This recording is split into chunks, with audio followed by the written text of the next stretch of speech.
Jenna sighed, content. Finally, some peace and quiet.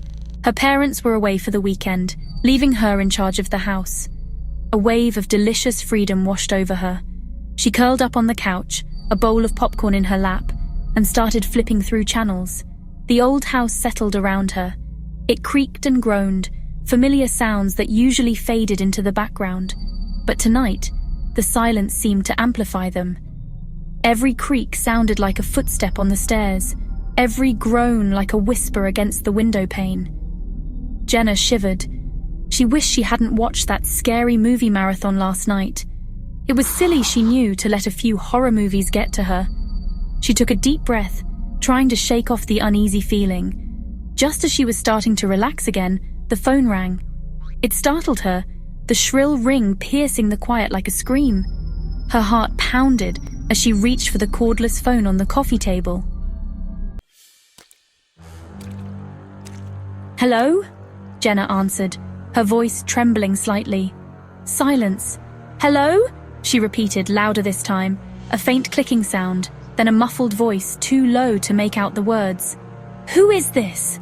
Jenna demanded, her voice gaining confidence. "Stop playing games!" The clicking grew louder, then the line went dead.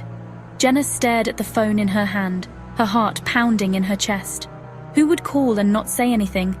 She tried to brush it off as a prank call, but a shiver ran down her spine. She placed the phone back on the table, her hand lingering on the button as if expecting it to ring again. The house seemed to press in on her, the silence now heavy and oppressive. She wished desperately that her parents were home. Another creak, this time from downstairs. Jenna froze, her blood turning to ice. This was no ordinary house sound. Someone was in the house. Holding her breath, she listened intently, footsteps slow and deliberate coming up the stairs. Panic seized her. She had nowhere to go, nowhere to hide. Thinking fast, she grabbed her phone and dialed her best friend, Sarah.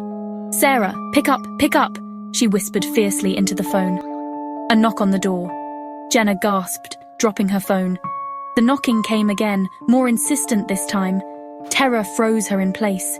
She scrambled back from the door, her eyes wide with terror. The knocking turned into pounding.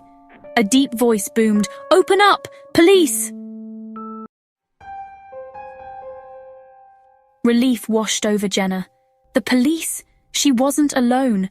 She raced to the door, fumbling with the lock, her hands shaking so badly she could barely turn the knob.